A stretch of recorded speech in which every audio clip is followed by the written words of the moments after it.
Drumagog 5 Platinum includes the new auto hi-hat tracking feature. With auto hi-hat tracking, Drumagog now recognizes the different hi-hat articulations like closed, open, half open, quarter open, and so on, and will actually choose and play back those different articulations automatically. Take a look at this. We have Drumagog inserted on a hi-hat track at the moment. We have a hi-hat GOG file, in this case, one of the new Smart Studio GOG files, specifically the Zildjian 14-inch custom master sound hi-hat, which has a number of these different articulations built in. Let's just go ahead and take a listen for a moment to our source track.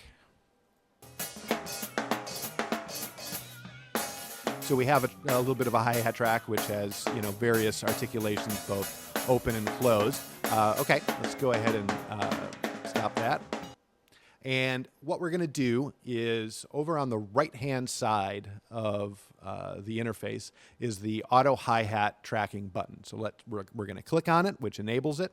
And then we were listening to the original track, so we just need to adjust our blend control back to 100% Drumagog by just sliding it over to the right. And we're just going to hit play and see what happens. So now you can see the articulation slider moving up and down automatically between these different articulations.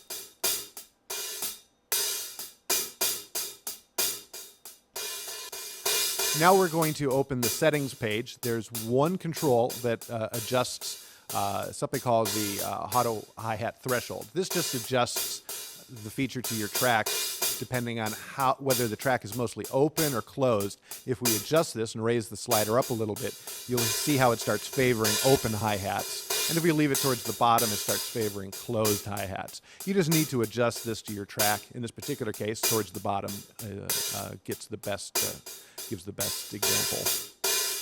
Okay, let's stop playback for a moment, and we'll go ahead and go back to the main page there on the samples page. Now that we have auto hi-hat tracking set up, let's see how it sounds with the rest of our tracks. Before we can play this back, though, we do need to make one more little change. If we look over at the right-hand side, right below where it says auto hi-hat tracking, we see something that says additional latency. This is because using the auto hi-hat feature does add some additional latency to Drumagog that can't be corrected for automatically. What this means is we need to adjust our hi-hat track so that it's a little bit earlier in time to offset that delay. We need to move it, in this case, exactly 127.7 milliseconds.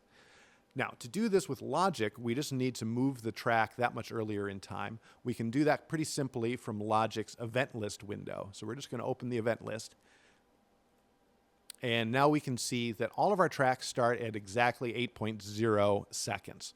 We need to take our second track, which is the hi-hat track, and move it earlier in time. Now, we've already figured this out ahead of time, but what we need to do is we need to adjust it from 8.0 to 7.8723. We've also made a change in Logic's display preferences to show us things in milliseconds. That's just found in Logic's display preferences section so that we can see that. And by adjusting it, we've typed in the new time and hit enter. It's now automatically moved that track that much earlier. Let's just go ahead and unsolo that track now and hit play. It's now lined up with the rest of our tracks.